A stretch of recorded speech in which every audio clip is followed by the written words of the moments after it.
Emily Thornberry was famously sacked from the Labour front bench in 2014 for a tweet apparently sneering at a white van driver's display of the Cross of St. George on his house months after the last World Cup. Read this: the funniest reactions to England's last gasp World Cup win, but she sought to repair relations with the nation's fans by offering the prospect of a day off to nurse hangovers the morning after an appearance by England, Scotland, Wales or Northern Ireland in the final game of the tournament. And she called on the Royal Mail to reconsider its decision to ban postmen from flying the flag on their vans. She admitted she was not herself a fan of the game, and proved her point by going on to suggest the World Cup came round every 5 years, but insisted she did not think there was anything wrong with supporters displaying the flag. "I think one of the things about the World Cup is that we do get lots of flags out, and I think that there's nothing wrong with that," she said. "If it's true, these reports we are hearing from the Royal Mail, I do hope that they reconsider, because I think that there is no problem with this at all. This is a time for us to celebrate." Ms. Thornberry's comments came at a speech to journalists at a Westminster lunch, where she was greeted with a display of England flags laid on by reporters who were not about to let her forget the biggest gaffe of her political career.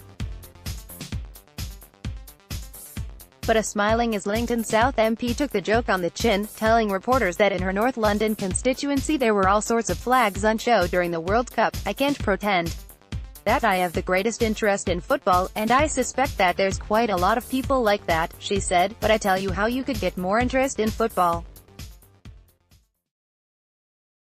What about if the government were to suggest, for example, that if one of the nations of the United Kingdom were to get into the finals,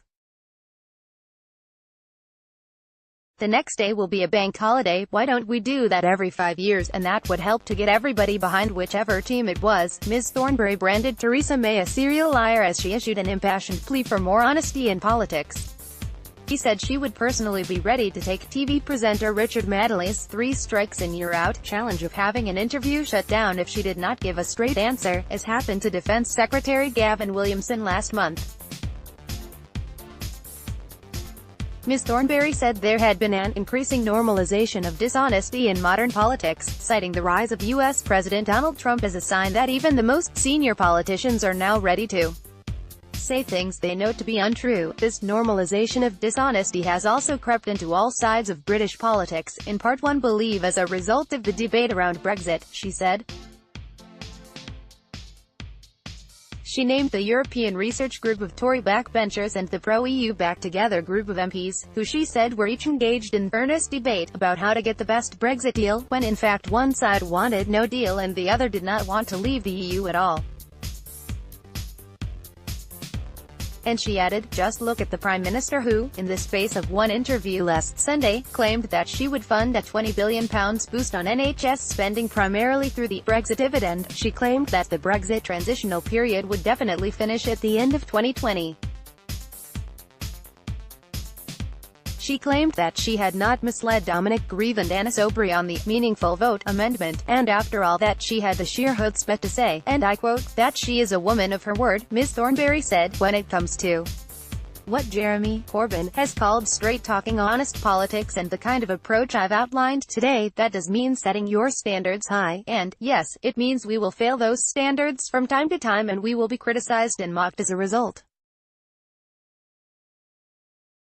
But I would far rather that than having no standards at all."